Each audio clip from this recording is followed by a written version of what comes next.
बंदी छोड़ सतगुरु रामपाल जी परमेश्वर जी की जय हो। परम पिता परमात्मा सारी सृष्टि के रचनहार, कुल मालिक, असंख्य ब्रह्मांडों के स्वामी, जगत गुरु, तीनों लोकों में प्रवेश करके सबका भरण पोषण करने वाले राजाधिराज, आत्माधार, नाथों के नाथ, देवों के देव, महादेव, सर्वेश्वर, महेश्वर, मृत्युंजय, अजरो अमर, आदि अनादि, सनातनी प्रभु, जगत पिता जगदीश्वर, श्री श्री 1008 की उपाधि के वास्तविक अधिकारी, अकाल मूरत, शब्द स्वरूपी राम वासुदेव, सर्वगतम ब्रह्म, परम पूज्य, प्रथम पूज्य, परम संत, परम पुरुष, परम धनी, परम दयालु, सत्य कबीर, हक्का कबीर, अल्लाहु कबीर, अल्लाहु अकबर, बाखबर, अल्लाह ताला, जगत के तारणहार, जगत के मुक्तिदाता, जगत के जगन्नाथ, हारे के सहारे, हिंदुओं के राम, मुसलमानों के अल्लाह, सिखों के वाहेगुरु, ईसाइयों के मसीह, दया के सागर दयानिधि, करुणा के सागर करुणानिधि, स्वयंभू परिभू, संकट मोचन, कष्ट हरण, मंगल करण, दुख भंजन, अविगत कबीर, निर्विकार निर्विषम परमात्मा, अलय अलेख सतगुरु, आदि अनादि सतगुरु, असली मर्यादा पुरुषोत्तम, असली राम, असली कृष्ण, असली घनश्याम, असली मुरारी, राजाओं के राजा, महाराजाओं के महाराजा, शहंशाहों के शहंशाह, सम्राटों के सम्राट, भगवानों के भगवान, अल्लाहों के अल्लाह, प्रभुओं के प्रभु, मसीहाओं के मसीह, सच्चे वाहिगुरु, बाबाओं के बाबा, पीरों के पीर, सेठों के सेठ, जगत सेठ, सावड़सा सेठ, सर्वगुण संपन्न, अनंत कोटि कलाओं के स्वामी, अनंत कोटि ब्रह्मांडों के नायक, योगियों में महायोगी, ध्यानियों में महाध्यानी, सिद्धों में परम सिद्ध, ज्ञानियों में तत्वज्ञानी, ब्रह्म ज्ञानी, महाज्ञानी, परम ज्ञानी, सर्वश्रेष्ठ ज्ञानी, विज्ञानी, युवा कबीर, समरथ कबीर, असमवात, अमित ओजा, सच्चे रहनुमा, करीम अल्लाह, सुभान अल्लाह, दुनिया के अंतिम पैगंबर, 8 सितंबर 1951 से गांव धनाना, जिला सोनीपत, हरियाणा, भारतवर्ष की पावन भूमि पे प्रकट रियल कल की भगवान श्री नारायण साकार हरि, श्री बाबा साहेब शब्द स्वरूपी राम, संत श्रोमणी सतगुरु रामपाल जी परमेश्वर जी के चरण कमल में साध संगति से जुड़े हुए आपरम सभी देश विदेश से सत्सेवक भाई बहनों का अनंत कोटि दंडवत प्रणाम। सत्साई भाई और बहनों, दया पूज्य गुरुदेव भगवान की, सतगुरु रामपाल जी परमेश्वर जी की, सारी सृष्टि के रचनहार की।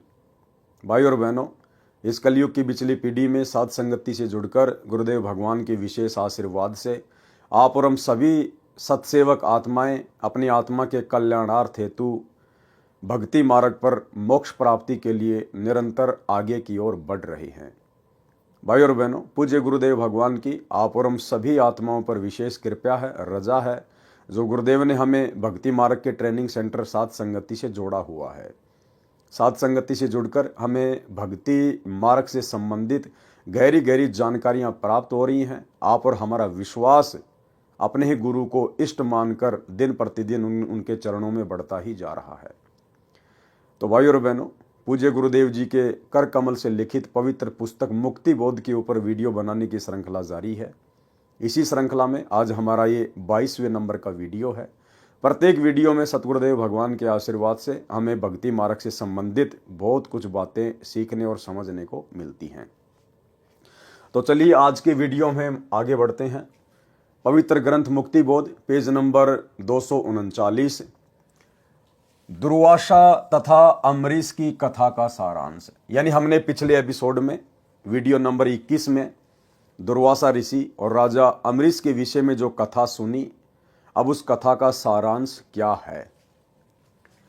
संत गरीबदास जी ने वाणी में बताया है कि गरीब डेरे डांडे खुश रहो, खुसरे लहन मोक्ष, ध्रुव प्रहलाद उधर गए, फिर डेरे में क्या दोष। अर्थात जो साधक घर त्याग कर कर्म सन्यासी होकर साधना करते हैं। कर्म सन्यासी क्या होता है? जो हर प्रकार के काम धंधों से, सामाजिक और पारिवारिक जिम्मेदारियों से अपने आप को मुक्त मान लेता है, जो एकांत में जाके साधना करता है, उसको कहते हैं कर्म सन्यासी। एक होता है कर्म योगी, यानी अपना जो कार्य है, जो जिम्मेदारियां हैं, जो कर्म है, उनको करते करते घर में रह के भक्ति करना, उसको कहते हैं कर्म योगी। जो साधक घर त्याग कर कर्म सन्यासी होकर साधना करते हैं, ब्रह्मचारी रहे हैं तथा वन में ही निवास करते हैं, वे मानते हैं कि परमात्मा ऐसे ही प्राप्त होता है। सामान्य व्यक्ति की धारणा भी यही होती है कि परमात्मा की प्राप्ति तो उन्हीं को होती है जो घर त्याग कर मोह माया को छोड़कर जंगल में चला जाता है। इसका समाधान इस वाणी में संत गरीबदास जी ने किया है। कहा है कि अपने डेरे यानी घर, डांडे यानी घेर, घेर वह स्थान होता था जिसमें किसान लोग पशु बांधते थे तथा उसमें केवल पुरुष निवास करते थे। घर में केवल स्त्रियां निवास करती थी। मेल फीमेल का भिन्न स्थान बनाया जाता था। जो कुंवारे पुरुष होते थे यानी जो बैचलर होते थे वे अपने घेर में ही रहा करते थे। जो विवाहित होते थे यानी जो मैरिड होते थे वे ही रात्रि में अपनी पत्नियों के पास जा सकते थे। इसलिए कहा है कि अपने घर या घेर में खुशी के साथ रहो। यदि ब्रह्मचारी जीवन बिताने मात्र से मुक्ति मिले तो खुसरे यानी हिजड़े मुक्त क्यों नहीं होते जो जन्मजात ब्रह्मचारी हैं। आप ये भी मानते हो कि ध्रुव तथा प्रहलाद दोनों भक्तों का उद्धार हो गया, वे पार हो गए, उनकी मुक्ति हो गई। ये दोनों भगत घर में रहे, विवाह करवाया, बच्चे उत्पन्न किए और मुक्ति भी पाई। देखो भाई और बहनों, यहां परमात्मा ये बातें जगत वाले भाई बहनों को समझाने की दृष्टि से लिख रहे हैं कि ध्रुव प्रहलाद पार हो गए आप लोगों के अनुसार। लेकिन वास्तव में ध्रुव प्रहलाद पूर्ण मोक्ष प्राप्त नहीं कर पाए हैं। पूर्ण मोक्ष प्राप्ति के लिए कर्म सन्यासी बनना जरूरी नहीं है। कर्म योगी बनकर ध्रुव और प्रहलाद की तरह भक्ति की जा सकती है, परंतु पूर्ण मोक्ष प्राप्ति के लिए अंत में हमने विकारों से मुक्त होना ही पड़ेगा, विषय वासनाओं से मुक्त होना ही पड़ेगा। भले आपने रमेणी कर ली, शादी कर ली, आपने अपना परिवार बसा लिया, लेकिन पति पत्नी कर्म करते करते आप जी कभी भी मोक्ष प्राप्त नहीं कर सकते। आपने वो कर्म त्यागना पड़ेगा, विषय वासनाओं को त्यागना पड़ेगा यदि आपने पूर्ण मोक्ष प्राप्त करना है तो। ध्रुव प्रहलाद केवल इतने पार हुए हैं कि उन्हें फिर से जन्म लेना पड़ेगा। वो घर पर रहे, उन्होंने शादी की, विवाह किया, बाल बच्चे उत्पन्न किए, लेकिन उनको सच्चा सतगुरु प्राप्त नहीं था, उनको भक्ति का पूर्ण मार्ग प्राप्त नहीं था, जिस कारण से वो आत्माएं पूर्ण मोक्ष प्राप्त नहीं कर पाई। लेकिन परमेश्वर गुरुदेव भगवान हमें जो समझा रहे हैं, उनके कहने का मतलब ये है कि यदि आपकी भक्ति सच्ची है, आपका सतगुरु सच्चा है, मोक्ष मार्ग आपको पूरा प्राप्त है, तो आपने कहीं भी धक्के खाने की जरूरत नहीं है, कर्म सन्यासी बनने की जरूरत नहीं है, किसी अखाड़े में जाने की, किसी आश्रम में जाने की या जंगल में जाकर भक्ति करने की जरूरत नहीं है। आप अपने घर में रहिए, कर्म योगी बनिए, लेकिन विकारों से मुक्ति प्राप्त कीजिए। जो बुराइयां हैं उनको छोड़िए, जो विषय विकार हैं आप उनको छोड़िए। परिवार छोड़ने की जरूरत नहीं है, औरत को छोड़ने की जरूरत नहीं है, बच्चे छोड़ने की जरूरत नहीं है। परिवार में रहकर ज्ञान को आधार बनाकर विकारों को छोड़ने की आवश्यकता है, तब जाकर आपका पूर्ण मोक्ष होगा। अन्यथा शादी करके बाल बच्चे पैदा करने वाले और अंत में उन्हीं बाल बच्चों में रहने वाले और विषय वासनाओं में बने रहने वाले ध्रुव प्रहलाद का अभी तक मोक्ष नहीं हुआ है। उनको तो अभी बारंबार जन्म लेने पड़ेंगे। प्रहलाद का पुत्र बैलोचन था, बैलोचन का पुत्र राजा बलि था, जिसने अश्वमेध यज्ञ की थी। परमात्मा बावना यानी ठिगना रूप बनाकर भिक्षा लेने गए थे।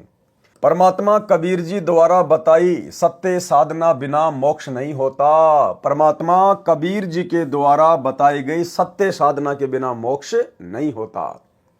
ब्रह्मा विष्णु शिव तथा काल ब्रह्म व अक्षर पुरुष को इष्ट मानकर साधना करने से जीव का जन्म मरण समाप्त नहीं होता। इसलिए उसे परम शांति नहीं मिलती, न सनातन परम धाम यानी शाश्वत स्थानम प्राप्त होता है, जिसके विषय में गीता अध्याय 18 श्लोक 61-62 में कहा है कि गीता ज्ञानदाता काल ब्रह्म ने अपने से अन्य परमेश्वर की महिमा बताई है। उसी परमेश्वर की शरण में जाने से परम शांति होती है। किस परमेश्वर की शरण में जाने से? उस तत्वदर्शी संत की शरण में जाने से, उस कबीर भगवान की शरण में जाने से परम शांति होती है। तो भाई अगर आप कबीर भगवान मानते हैं उस डाढ़ी मूंछ वाली कबीर जी की समझे जाने वाली नकली फोटो को, तो भाई उसके भरोसे तो आपको कभी भी परम शांति नहीं हो सकती। क्योंकि आप कभी भी उनकी शरण में नहीं जा सकते यदि आप उसी दाढ़ी मूछ वाले रूप को ही कबीर जी मान रहे हैं तो, क्योंकि वो वर्तमान में ना प्रकट है ना प्रकट हो सकता है। उस रूप में तो परमेश्वर जी ने 650 साल पहले लीला की थी। अब वर्तमान में आपको वो दाढ़ी मूछ वाला कबीर देखने को नहीं मिलेगा, जबकि गीता ज्ञानदाता कहता है कि उसकी शरण में जाने से परम शांति मिलेगी, मोक्ष मिलेगा। शरण का मतलब उससे नाम दीक्षा लेकर भक्ति करने से। तो उस दाढ़ी मूछ वाले कबीर के भरोसे तो आप जी भाई साहब कभी भी सतलोक नहीं जा सकते यदि आप उस दाढ़ी मूछ वाले रूप को ही कबीर जी मानते हैं तो। लेकिन इसके बावजूद आज हमें शरण प्राप्त हो चुकी है हमारे पूज्य गुरुदेव भगवान की। ये वही कबीर परमेश्वर हैं जो 650 साल पहले हम जिस फोटो में जो रूप देखते हैं दाढ़ी मूछ वाला, उस रूप में इन्हीं परमेश्वर ने, सतगुरु रामपाल जी भगवान ने वो लीला की थी। आज पुनः वही कबीर परमात्मा गुरुदेव के रूप में धरती पे प्रकट है। इसलिए आज इनकी शरण में आने से हम परम शांति प्राप्त कर सकते हैं। ये है वो तत्वदर्शी संत। उसी परमेश्वर की शरण में जाने से परम शांति होती है तथा अमर लोक यानी सतलोक प्राप्त होता है। उदाहरण, राजा अम्बरीश श्री विष्णु जी के अच्छे भगत थे, घर में रहते थे, बाल बच्चेदार थे। उनकी भक्ति की शक्ति के सामने कर्म सन्यासी दुर्वासा ऋषि भी हार गया था। चरण पकड़कर अपनी जीवन रक्षा की भीख मांगी थी। वही अम्बरीश वाली आत्मा त्रेता युग में राजा जनक हुए, जो घर में रहते थे तथा विवाहित थे, सीता जी के पिता थे।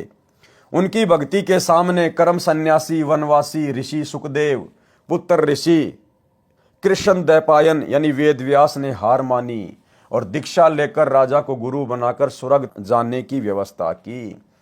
यानी जो कर्म योगी थे और जिनको शत भक्ति प्राप्त थी, उनके सामने अपने आप को जो कर्म सन्यासी समझते थे, घर छोड़कर ब्रह्मचारी रहकर तपस्या करते थे, साधना करते थे, उन कर्म सन्यासियों ने कर्म योगियों के सामने घुटने टेके, उनको अपना गुरु धारण किया। तो मात्र घर छोड़ने से भक्ति सफल नहीं होती, मात्र ब्रह्मचार्य का पालन करने से परमात्मा प्राप्ति नहीं होती। हमने कर्म योगी बनकर भक्ति करनी है। और भक्ति यदि हमारे पास में सत्य है, गुरु यदि हमें पूर्ण प्राप्त है, तो भाई फिर आप चाहे कर्म योगी रहो चाहे कर्म सन्यासी रहो, वो भक्ति करने से हमारा बेड़ा पार होगा। कलयुग में वही राजा अम्बरीश व राजा जनक वाली आत्मा स्वर्ग में अपने पुण्यों को खर्च कर भारत देश में, वर्तमान में पाकिस्तान में श्री कालूराम मेहता खत्री के घर जन्मा, श्री नानक नाम रखा। उस जीवन में भी श्री विष्णु जी की भक्ति करते थे। परमेश्वर कबीर जी उनको बेई नदी के किनारे मिले, यथार्थ आध्यात्मिक ज्ञान बताया, सतलोक लेकर गए, अपनी यथार्थ स्थिति तथा शक्ति से परिचित करवाया, ब्रह्मा विष्णु तथा शिव व ब्रह्म का अस्तित्व दिखाया, फिर वापस छोड़ा। तब श्री नानक जी ने काशी यानी बनारस शहर में जाकर कबीर सतगुरु से सतनाम की दीक्षा लेकर जन्म मरण से छुटकारा पाया, परम शांति प्राप्त की, सनातन परम धाम यानी सचखंड प्राप्त किया। भाइयों और बहनों, ये जो लेख है, ये लेख परमात्मा जगत वाले भाई बहनों के हिसाब से लिख रहे हैं, क्योंकि इन पुस्तकों को आने वाले समय में पूरा विश्व पढ़ेगा। तो किसी को कोई शंका ना हो जाए कि कबीर परमात्मा की भक्ति से मोक्ष नहीं होता। लेकिन जब हम उनकी शरण में आ जाएंगे, यानी जब हम पूज्य गुरुदेव जी की शरण में आ जाएंगे और हम इनके तत्व ज्ञान को समझने लग जाएंगे, तो हमारी नजर में ये लेख कुछ अलग ही अर्थ लेकर आएगा। यानी गुरुदेव भगवान ने बताया कि वे समान रूप से सबके लिए सत्संग करते हैं और जिसकी जैसी बुद्धि विकसित होती है वो उसी प्रकार से सत्संग को पकड़ लेता है।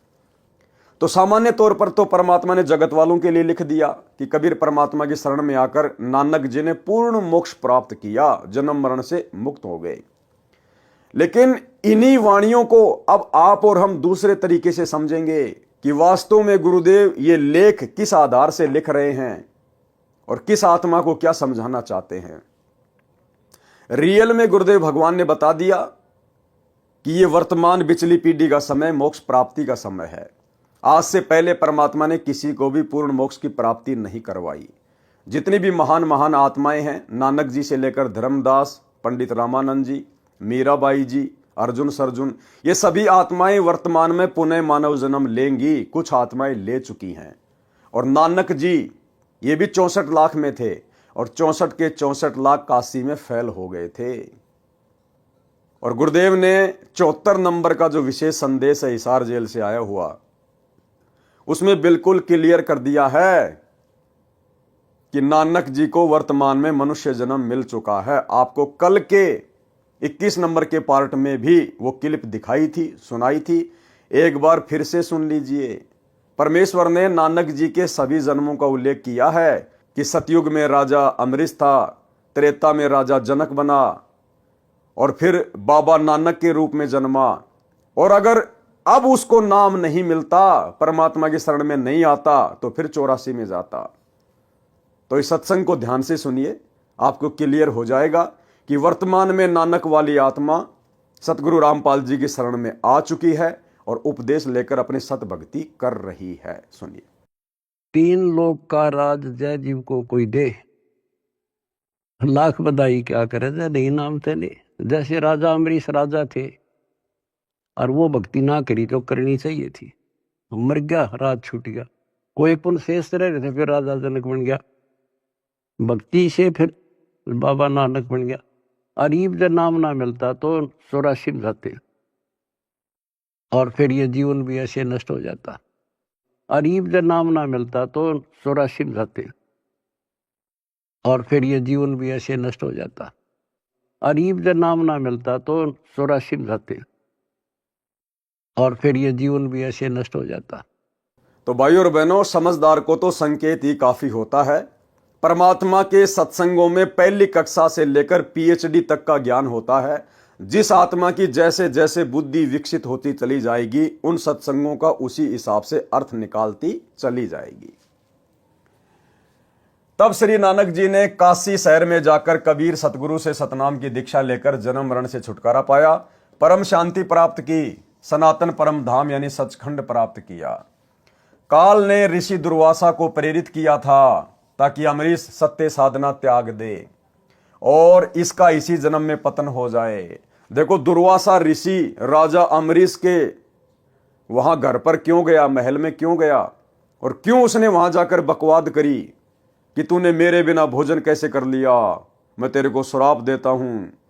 काल प्रेरणा से, काल ने दुर्वासा ऋषि में प्रेरणा करके और सत्य साधना करने वाले राजा अमरीश को विचलित करने के लिए, डराने के लिए, वो सत्य साधना छुड़वाने के लिए भेजा था दुर्वासा को। और भाइयों और बहनों, हमने भी शांत स्वभाव दर्शाते हुए नेक नीति और आदर के साथ में जो एक भगत के गुण होते हैं, लक्षण होते हैं, क्योंकि राजा अमरीश को अपने इष्ट पर विश्वास था, उसको अपनी भक्ति पे विश्वास था। वो किसी के शराप देने से, किसी के डराने से, ज्यादा ऊंचा बोलने से भयभीत नहीं हुए, क्योंकि उन्हें अपने ईश में सबसे ज्यादा समर्थता नजर आती थी। और परमेश्वर ने उसके इस विश्वास को देखते हुए फिर उसकी रक्षा भी की।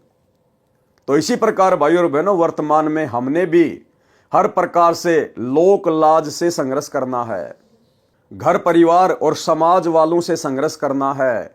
लड़ना नहीं, झगड़ना नहीं, विचलित नहीं होना, अपना आपा नहीं खोना, जोश में आकर होश नहीं खोना। हमने अपने गुरुदेव भगवान पर विश्वास रखना है कि मेरा रक्षक मेरा गुरु है और मेरे गुरु से बड़ा समर्थ, निर्विकार, निर्भय सृष्टि में और दूसरा कोई नहीं है, जो कि परम सत्य है। तो फिर हमारा कोई बिगाड़ क्या लेगा? दुनिया चाहे कितना ही क्यों ना भोके, अगर हम इस भक्ति रूपी हाथी पे बैठे हैं, हमें विश्वास है, तो फिर कुत्ते चाहे कितना ही भौंके, समाज चाहे कितना ही भौंके, रिश्तेदार कितना ही भौंके, अनुपदेशी आपको कितना ही भयभीत करें, वे हमारा कुछ भी नहीं बिगाड़ पाएंगे। काल ने ऋषि दुर्वासा को प्रेरित किया था ताकि अमरीश सत्य साधना त्याग दे और इसका इसी जन्म में पतन हो जाए, यानी बेड़ा गर्क हो जाए। परमात्मा कबीर जी ने राजा अमरीश की सत्य साधना की रक्षा की। काल नहीं चाहता कि जीव सत्य साधना करे। पारक के अंक की वाणी नंबर 185 से 192 में गरीब बंजारे के बैल जो फिर देश परदेश, जिनके संग न साथ हूँ जगत दिखावे भेष। यानी जो पाखंडी हैं, सत्य साधना करते नहीं है, देश विदेश में मांगते फिरते हैं, मान बढ़ाई के भूखे हैं, परमात्मा कहते मैं उनके साथ में नहीं हूँ। गरीब आजिज मेरे आसरे, मैं आजिज के पास। आजिज यानी जो मेरा प्यारा भगत है वो तो मेरे आसरे रहेगा। क्या कहते हैं गुरुदेव?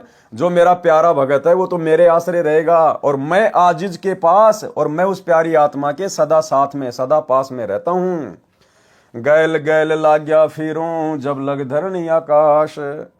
गरीब नारद से साधु सती, अति ज्ञाता परवीन, एक पलक में बह गए मन में बाकी मलिन। गरीब दुर्वासा अमरीश कह गए ज्ञान गुण डार, चरण कंवल शिक्षा लई तुम ईश्वर प्राण उधार। गरीब बख्शो प्राण दया करो, पीठ लगाओ हाथ, उर मेरे में ठंडी होए शीतल कीजिए गात। गरीब अमरीश मैं कहता हाँ बिहन से बदन खुलाश, तुम ऋषि मेरे प्राण हो मैं हूं तुम्हारा दास। यानी दुर्वासा ऋषि ने इतनी बदसलूकी की राजा अमरीश के साथ में, उसके बावजूद भी राजा अमरीश ऋषि दुर्वासा से नाराज नहीं हुए और कहा कि मैं तो आपका दास हूं, जैसा आपने किया वैसा परिणाम आपको मिल गया। गरीब चक्र सुदर्शन शीस धरी, दीजो भक्ति की आन, मैं चेरा चरणा रहूं बख्शो मेरे प्राण। और वर्तमान में क्या हो रहा है भाई और बहनों? वर्तमान में भगत ये तत्व ज्ञान लेकर, छोटी छोटी बातों को लेकर एक दूसरे के साथ में इस कदर राग द्वेष ईर्ष्या में उलझे पड़े हैं कि पता नहीं जैसे कोई मेरे जन्म जन्मों का शत्रु है, जन्म जन्मों का शत्रु। अरे भैया, अगर आप किसी भगत के विचारों से सहमत नहीं हैं, अगर किसी भगत ने आपके साथ में धोखा कर दिया, छल कपट कर दिया, तो भैया आप उस भगत को छोड़िए ना। आप परमात्मा की मर्यादाओं को क्यों तोड़ रहे हैं? आप परमात्मा के सत्संग रूपी विधान के खिलाफ क्यों उसके साथ ऐसा व्यवहार कर रहे हैं? अगर आपको लगता है कि इस भगत से मेरे विचार मेल नहीं खाते हैं, तो उस भगत से बातचीत बंद कर दीजिए, मिलना जुलना बंद कर दीजिए। फिर लग जाएंगे उसके पीछे काले कुत्ते की तरह मोबाइल में वीडियो बनाने में, पंपलेट बनाने में, वो ऐसा ये ऐसा, वो ठग है, वो ये है, फिर अपने और ज्यादा वो क्रम फोड़ता है। राजा अमरीश से शिक्षा लेनी चाहिए ऐसे बुद्धिहीन भक्तों को। अरे दुर्वासा ऋषि ने तो राजा अम्बरीश को मारने के लिए चक्र सुदर्शन छोड़ दिया था, उसके बावजूद भी राजा अम्बरीश ने उसको यही कहा कि मैं तो आपका दास हूं, आप तो मेरे लिए आदरणीय हैं, आपको तो केवल आपके कर्म मिले हैं, मैं क्या कर सकता हूं इसमें। यानी राजा अम्बरीश ने अपने मन में दुर्वासा ऋषि के प्रति कोई वैर भाव पैदा नहीं किया। तो भाई और बहनों, आज हमें तो तत्व ज्ञान मिल गया है, और ये तत्व ज्ञान मिलने के बाद भी ज्यादातर भगत छोटी छोटी बातों को लेकर आपस में राग द्वेष ईर्ष्या में फंसे हुए हैं। भाई कैसे परमात्मा प्राप्त करेंगे? गरीब चक्र सुदर्शन पकड़ कर अमरीश बैठाए, दुर्वासा पर मेहर करी चलो भक्ति के भाई। सरलार्थ, परमात्मा ने कहा है कि मेरा सिद्धांत है कि जो हरियाई गाय की तरह इधर उधर दुनिया को ठगते फिरते हैं, मैं उनके साथ नहीं हूं। क्या विधान बताया गुरुदेव ने? कि मेरा विधान है कि जो हरियाई गाय की तरह इधर उधर भटकते रहते हैं, दुनिया को ठगते रहते हैं। हरियाई गाय क्या होती है? हरियाई गाय उसको कहते हैं जो फसल खाने के लिए कभी किसी के खेत में चली जाए, कभी किसी के खेत में चली जाए, एक जगह वो टिकती नहीं है। और उस हरियाई गाय के गले में एक लकड़ी बांध दिया करते थे मोटी सी, ताकि वो ज्यादा तेज ना दौड़ सके, इधर उधर ना जा सके। अगर वो ज्यादा चलेगी तो लकड़ी उसके घुटनों पे लगती थी।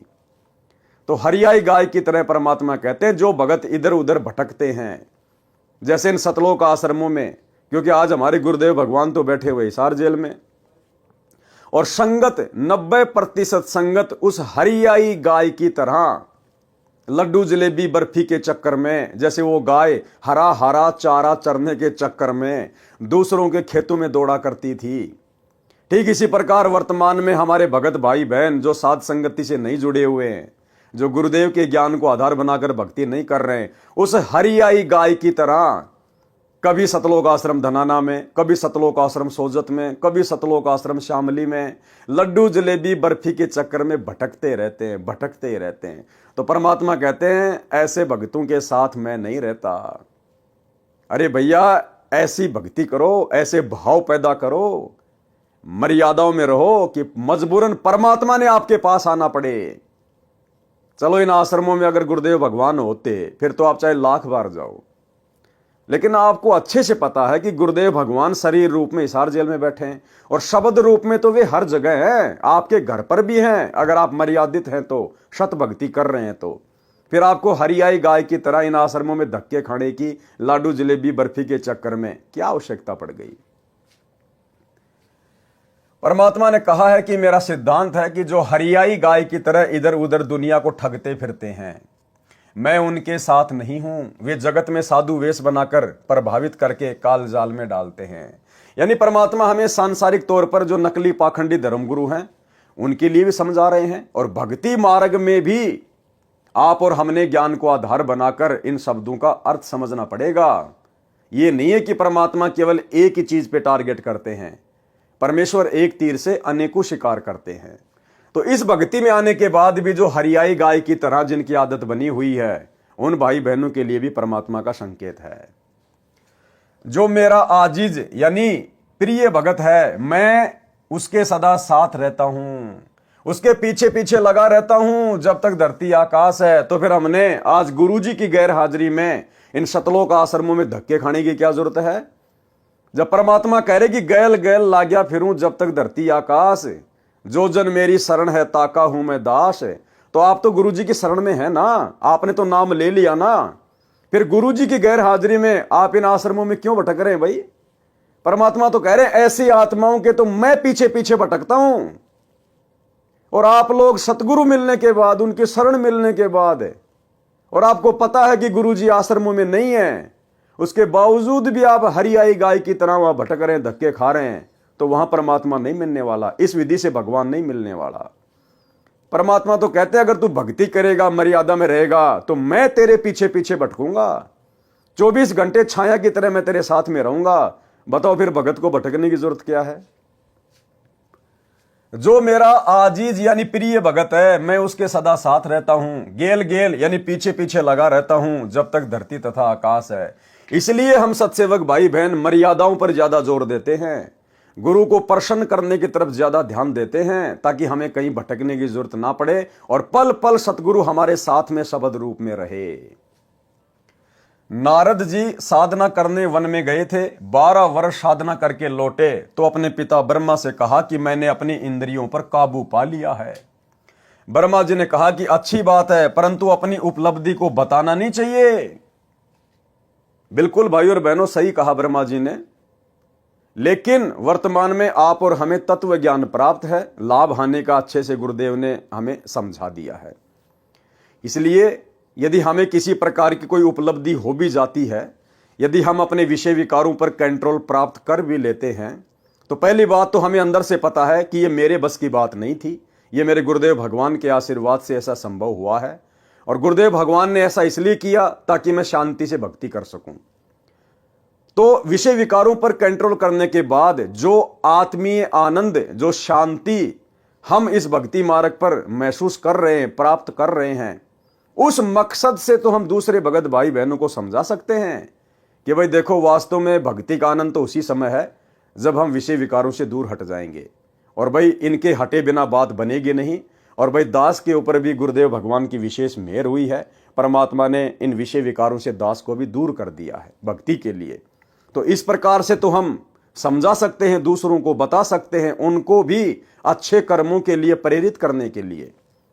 और एक होता है कि मैंने विषय विकारों पे विजय प्राप्त कर ली, हाँ मैंने अपनी पत्नी को अपनी बहन बना लिया, अब मैं काल के जाल में नहीं फंसने वाला, तो वो जरूर फंसेगा, क्योंकि वो अहंकार में बोल रहा है।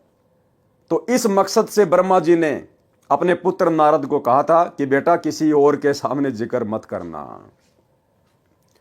परंतु अपनी उपलब्धि को बताना नहीं चाहिए। आप श्री विष्णु जी से तो ये बात बिल्कुल ना कहना। नारद जी तो उमंग से भरा था, श्री विष्णु जी के पास गए, उनको अपनी साधना की सफलता बताई। अब बताओ, ये देवी देवता भाई और बहनों, आप और हमारे से भी नैतिक ज्ञान में नीचे गिरे हुए हैं। ब्रह्मा जी का बेटा नारद, और जब नारद ने अपनी उपलब्धि अपने पिता को बताई तो ब्रह्मा जी ने आदेश दिया कि बेटा विष्णु को तो विशेष तौर पर मत बताना, तेरे चाचा को तो बिल्कुल ही मत बताना। इसके बावजूद नारद जी सबसे पहले विष्णु जी के पास गए और सारी बात बता दी। तो कहां ये अपने बाप की बातें मानते हैं। तो भाई और बहनों, ऐसा का ऐसा लफड़ा, ऐसा का ऐसा झगड़ा ऊपर के लोगों में है। ऊपर कुछ भी विशेष नहीं है, यहां से भी ज्यादा आग लगी हुई है। परंतु अपनी उपलब्धि को बताना नहीं चाहिए। आप श्री विष्णु जी से तो ये बात बिल्कुल ना कहना। नारद जी तो उमंग में भरा था, श्री विष्णु जी के पास गए, उनको अपनी साधना की सफलता बताई। यानी अपने बाप की बात नारद जी ने नहीं मानी कि मैंने अपनी इंद्रियों पर काबू पा लिया है। यह कहकर कुछ देर बाद चल पड़े। श्री विष्णु जी ने एक मायावी शहर बनाया। किस विष्णु ने बनाया? इस विष्णु ने बनाया, सतगुरु रामपाल जी भगवान ने बनाया। तीनों लोकों में प्रवेश करके जो सबका पालन पोषण करते हैं, उस विष्णु भगवान ने, सतगुरु रामपाल जी ने, कबीर परमात्मा ने बनाया। श्री विष्णु जी ने एक मायावी शहर बनाया, क्योंकि भाई और बहनों, ये मायावी शहर नहीं बना सकते, क्योंकि ये केवल मैनेजर हैं, नौकर हैं, व्यवस्था संभालते हैं। और मैनेजर कभी भी फैक्ट्री नहीं खोल सकता, कंपनी नहीं खोल सकता, वो तो मालिक खोलता है, मैनेजर केवल व्यवस्था देखता है। श्री विष्णु जी ने एक मायावी शहर बसाया, उसमें राजा की लड़की का विवाह का स्वयंवर रचा। मनमोहक माहौल था। नारद ने सुने विवाह के गीत। नारद विवाह कराने के लिए अत्यधिक प्रेरित हुआ। अब बताओ, अपने पिता के पास तो जाके ढोल पीट रहा था, विष्णु के पास जाके ढोल पीट रहा था कि मैंने कामदेव पर विजय प्राप्त कर ली। और जैसे ही वहां शादी का माहौल देखा, तुरंत मन में उमंग पैदा हो गई शादी करवाने की। रूप के लिए, यानी अच्छी शक्ल प्राप्त करने के लिए, ताकि लड़की जल्दी प्रसन्न हो जाए और मेरे गले में वरमाला डाल दे। रूप के लिए भगवान विष्णु से उसका रूप मांगा। भगवान ने बंदर का मुख नारद को लगा दिया। लड़की ने श्री विष्णु जी को वरमाला डाल दी, जो स्वयंवर में आया था। नारद को पता चला कि मेरे साथ विष्णु ने धोखा किया है, तो श्राप दे दिया कि आप भी मेरे की तरह एक जीवन स्त्री के लिए तड़फ तड़फ कर मरोगे। श्री रामचंद्र के रूप में विष्णु जी का जन्म अयोध्या के राजा दशरथ के घर हुआ। फिर वनवास हुआ। सीता पत्नी श्री राम भी वन में साथ गई। सीता का अपहरण हुआ। श्री राम ने सारा जीवन पत्नी के वियोग में बिताया। अब बताओ, ये ब्रह्मा विष्णु महेश काहे के समर्थ हैं, काहे के भगवान है ये। अरे भगवान के ऊपर किसी का श्राप काम करेगा क्या? जबकि अपने भतीजे का श्राप श्री विष्णु जी के ऊपर काम कर गया। ब्रह्मा विष्णु महेश तीनों भाई हैं। सबसे बड़ा ब्रह्मा, उससे छोटा विष्णु, उससे छोटा शंकर। और नारद जी ब्रह्मा जी का बेटा, यानी नारद जी विष्णु जी के कौन हुए? भतीजे। अब बताओ, नारद जी ने श्राप दे दिया और विष्णु जी उस श्राप को भोगने के लिए धरती पे आ गया रामचंद्र रूप में। तो ये काहे के समर्थ हैं? ये काहे के समर्थ है? जो भगवान अपने भतीजे का दिया हुआ श्राप नहीं काट पाया, वो बताओ आप और हमारे वो कर्म कहां से काट देगा? तो भाई और बहनों, इन कथाओं से साबित होता है, लेकिन ये कथा आज से पहले हमारे को समझ में नहीं आ रही थी, क्योंकि हमें सतगुरु प्राप्त नहीं था। सतगुरु ने हमारा ज्ञान योग नहीं खोला था। अब गुरुदेव भगवान ने अपनी शरण में लेकर हमें वो बुद्धि दी है, वो तत्व ज्ञान दिया है। अब उनके आशीर्वाद से हम इन चीजों को समझ पा रहे हैं, कौन कितना पानी में है, कौन कितना समर्थ है। पारक के अंक की वाणी नंबर 193 से 194। गरीब गण गंधर्व और मुनि जन 33 तत्व सार, अपने जन के कारण उतरे बारंबार। गरीब अनंत कोटि अवतार हैं, नोचित वे बुद्धि नाश, खाली खेल खलक में 6 ऋतु 12 मास। सरलार्थ, जितने भी देव गण मुनिजन 33 करोड़ देवता हैं, ये परमात्मा की भक्ति करके इस पद को प्राप्त हुए हैं। यदि इनके साथ भी कोई शरारत करके हानि पहुंचाता है, तो उसकी रक्षा के लिए भी परमात्मा कबीर जी ही सहायता करने के लिए ऊपर से आते हैं। इन 33 करोड़ देवी देवताओं के ऊपर, ब्रह्मा विष्णु महेश के ऊपर जिन्होंने कभी कलयुग की बिचली पीढ़ी में सतगुरु रामपाल जी भगवान की सत्य भक्ति की थी लेकिन पार नहीं हो पाए, जो देव पद को प्राप्त हो गए, जब इनके ऊपर कोई विशेष आपत्ति आती है, इन्हें कोई परेशान करता है, तो उस समय भी यही कबीर परमात्मा सतगुरु रामपाल जी भगवान भिन्न भिन्न रूप धारण करके इन देवी देवताओं की सहायता करते हैं। जैसे राम रावण युद्ध में रामचंद्र जी की विशेष आत्मिक पुकार पर जब रोने लग गया कि ये भगवान, ये राक्षस तो मर ही नहीं रहा, तब यही कबीर परमात्मा सतगुरु रामपाल जी भगवान आए और सूक्ष्म रूप बनाकर रावण की नाभि में तीर मारा। यदि इनके साथ भी कोई शरारत करके हानि पहुंचाता है तो उसकी रक्षा के लिए भी परमात्मा कबीर जी ही सहायता करने ऊपर से आते हैं, अवतरित होते हैं, अवतार धारण करते हैं।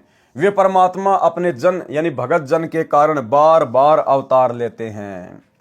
जैसे प्रहलाद भगत की रक्षा के लिए नरसिंह रूप धारण करके अचानक आए और अपना कार्य करके चले गए, यानी वो परमात्मा इनकी रक्षा के लिए या भक्ति मार्ग को चलाने के लिए सतलोक से किसी आत्मा को नहीं भेजता, बारंबार स्वयं ही अवतरित होता है, स्वयं ही अवतार धारण करता है। देखिए क्या लिखा है, तो उसकी रक्षा के लिए परमात्मा कबीर जी ही सहायता करने ऊपर से आते हैं, किसी को भेजते नहीं है सतलोक से, स्वयं ही ऊपर से आते हैं, अवतरित होते हैं, स्वयं ही अवतरित होते हैं, अवतार धारण करते हैं, स्वयं ही अवतार रूप में आते हैं।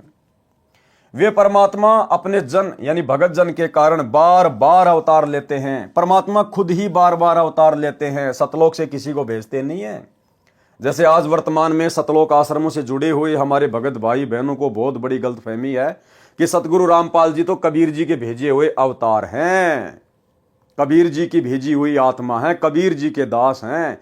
तो ये उनकी सबसे बड़ी गलतफहमी है। ये परमात्मा स्वयं ही अवतार धारण करके आता है, किसी को भेजता नहीं है, क्योंकि समर्थ ने किसी को भेजने की आवश्यकता नहीं है। जैसे प्रहलाद भगत की रक्षा के लिए नरसिंह रूप धारण करके अचानक आए और अपना कार्य करके चले गए। तत्व ज्ञानहीन प्रचारक जिनकी बुद्धि का नाश हो चुका है, वे केवल 9 अवतार मानते हैं। अरे मालिक तो संसार में 6 ऋतु 12 मास यानी सदा लीला करता रहता है। जैसे श्री नानक जी ने भी कहा है कि अंधुला नीच जाति परदेसी मेरा, छिन आवे तिल जावे और जाकी संगत नानक रहंदा क्यों कर मोंडा पावे। अर्थात जुलाहा जाति में प्रकट मेरा परदेसी परमात्मा कबीर एक पल में पृथ्वी पर दिखाई देता है, दूसरे क्षण में ऊपर सचखंड में होता है। बताओ फिर इनको अपना अवतार भेजने की जरूरत क्या है? किसी आत्मा को सतलोक से भेजने की जरूरत क्या है? एक पल में सतलोक में, एक पल में पृथ्वी पर। उस समर्थ परमात्मा कबीर जी की शरण में मैं नानक जी रहता हूं। उनकी था यानी उनका अंत कैसे पाया जा सकता है? भावार्थ है कि परमात्मा के तो अनंत अवतार हो चुके हैं, यानी अनंत बार परमात्मा इस पृथ्वी पर प्रकट हो चुके हैं। वह तो एक पल में पृथ्वी पर और दूसरे पल में सतलोक में आता जाता रहता है, यानी कभी भी प्रकट हो जाता है, कभी भी प्रकट हो जाता है, जैसे कि वर्तमान में प्रकट हैं। और हिसार जेल से जो विशेष संदेश नंबर 75 आया है अभी लेटेस्ट, इसमें गुरुजी ने बिल्कुल क्लियर कर दिया कि वो परमात्मा गरीबदास जी के समय प्रकट हुए और भाई वर्तमान में आपके सामने प्रकट है। पहचान सको तो पहचान लेना। सुनिए सत्संग। तो क्या बताते हैं, उत्तर दक्षिण पूर्व पश्चिम फिरता दाने दाने लो, और सर्व कला सतगुरु साहिब की हरि आए हरियाणे। गरीबदास जी के समय आए तेरी बारे भाई प्रगट सामने थारे, पहचाने जात पहचान लियो।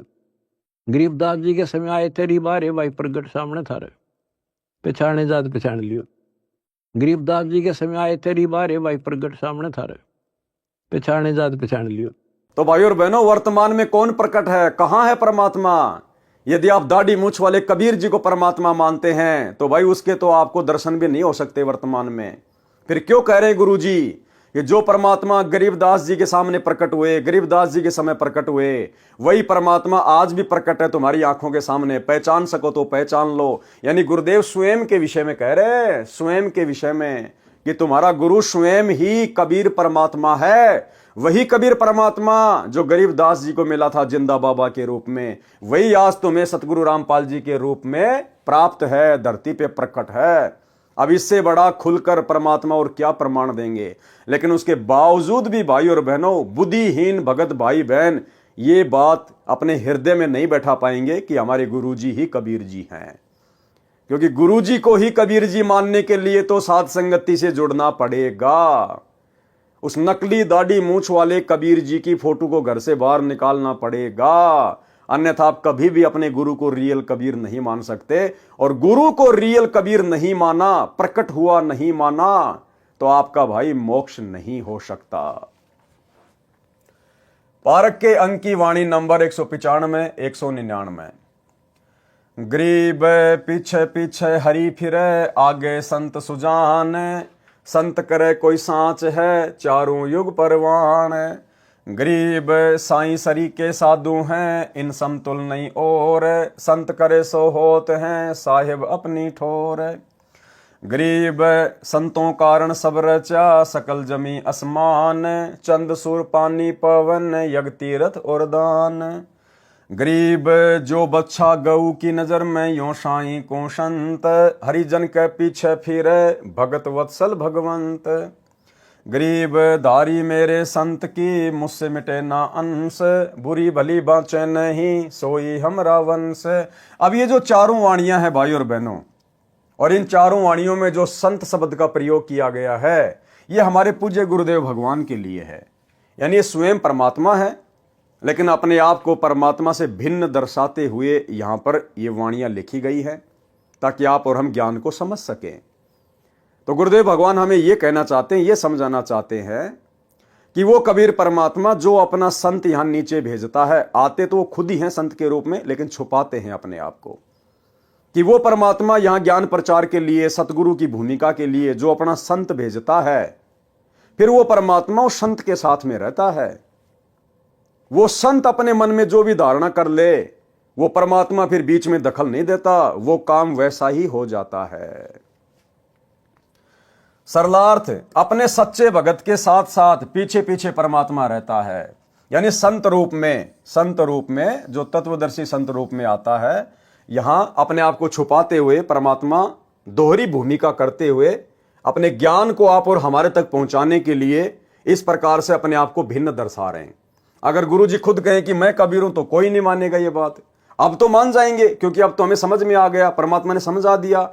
लेकिन 1994 में जब इन्होंने अपना ज्ञान देना शुरू किया, उस समय यदि ये कहते कि मैं कबीर भगवान हूं, मैं ही काशी वाला जुला हूं, तो कोई भी स्वीकार नहीं करते। इसलिए उस कबीर परमेश्वर ने अपने आप को एक संत रूप में ज्यादा दूसरों के सामने प्रदर्शित करना पड़ता है। उस आधार से वाणियां लिखी गई है कि अपने सच्चे भगत के साथ साथ पीछे पीछे परमात्मा रहता है। संत जो करते हैं, सच्चा कार्य करते हैं, यानी सही करते हैं, कभी किसी का अहित नहीं करते। कौन? पूर्ण संत। चारों युगों में प्रमाण रहा है कि संत सही क्रिया करते हैं, भलाई के शुभ काम करते हैं। सच्चे साधक परमात्मा के समान आदरणीय हैं। कौन सच्चे साधक? जो पूर्ण संत होते हैं, जो तत्वदर्शी संत होते हैं, वो परमात्मा के बराबर ही आदरणीय हैं। इनके समान अन्य की तुलना नहीं की जा सकती। परमात्मा अपने सच्चे भगत को अपनी शक्ति प्रदान कर देते हैं, अपने सच्चे भगत को, अपने सच्चे संत को। जैसे आज गुरुदेव अपने आप को छुपाते हुए सच्चे भगत की, सच्चे संत की भूमिका में हैं। परमात्मा अपने सच्चे भगत को अपनी शक्ति प्रदान कर देते हैं। परमात्मा कबीर जी कहते हैं कि मेरी बजाय इन संतों से मांगो।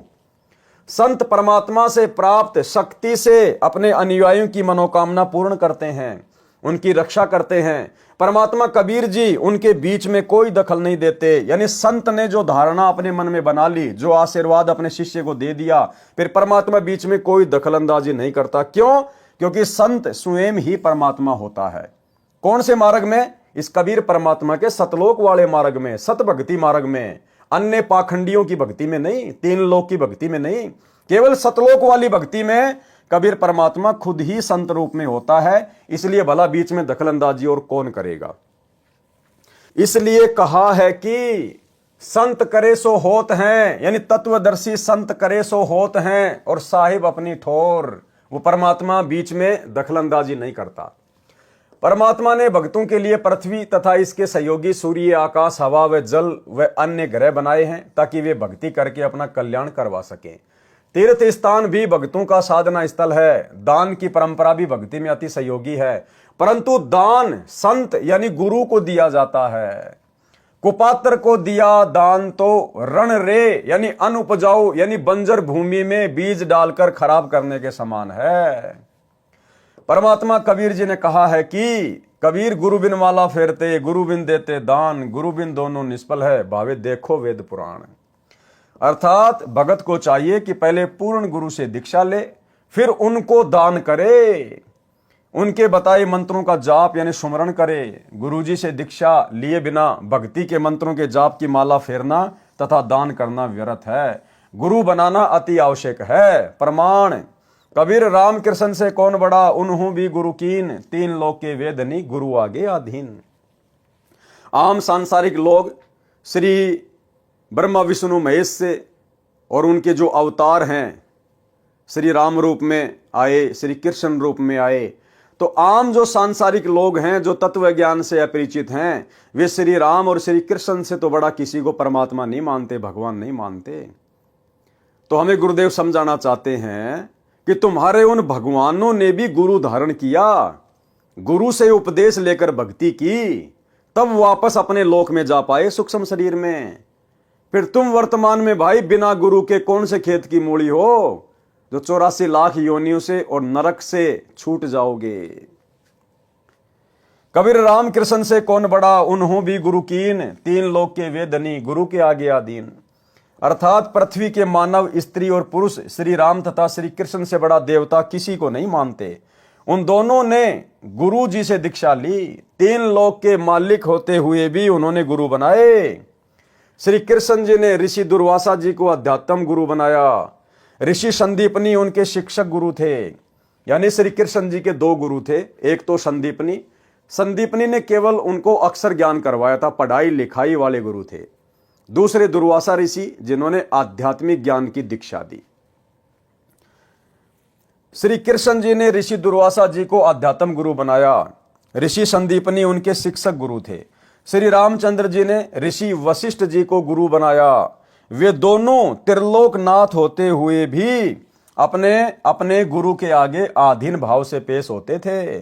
फिर आम लोगों की क्या औकात है जो गंगा जी में डुबकी लगाने से, कुंभ में डुबकी लगाने से, किसी तीर्थों पर जाने से, मंदिर मस्जिद में जाने से और वे पाप मुक्त हो जाएंगे या वे उस स्तर की साधना का लाभ उठा पाएंगे? बिल्कुल नहीं। परमात्मा अपने भगत पर निरंतर दृष्टि रखते हैं कि कहीं कोई देव, भूत, पितर, प्रेत, गण, गंधर्व, राक्षस, यक्ष, यमदूत मेरे भगत को हानि ना कर दें। जैसे गाय अपने बच्चे यानी बछड़ी बछड़े पर निरंतर दृष्टि रखती है, चारा चरते समय भी एक आंख बच्चे पर ही लगी रहती है। यदि कोई अन्य पशु उसके बच्चे के निकट आता है तो वह यदि खुली होती है तो दौड़कर उस गैर पशु को टक्कर मारने दौड़ती है। जबकि हमारे गुरुदेव भगवान तो अबंध हैं, अबंध। हम रोज नित्य में पढ़ते हैं, गरीब ऐसा सतगुरु हम मिल्या, बेपरवाह अबंध, परम हंस पूर्ण पुरुष, रोम रोम रविचंद। यदि रस्से से बंधी होती है तो भी अपनी प्रतिक्रिया दिखाती है, जहां तक उसका रस्सा जाने देता है वहां तक उस अन्य पशु को टक्कर मारने दौड़ती है। परमात्मा भगत वत्सल है, भक्तों के रक्षक व प्रिय हैं। वे भक्तों के पीछे पीछे फिरते रहते हैं। परमात्मा भक्तों के पीछे पीछे फिरते रहते हैं। भाई जब खुद भगवान हमारे पीछे पीछे फिरते रहते हैं तो भला फिर हमने वर्तमान में परमात्मा की गैर हाजिरी में, गुरुदेव की गैर हाजिरी में उन आश्रमों में जाके धक्के खाने की जरूरत क्या है?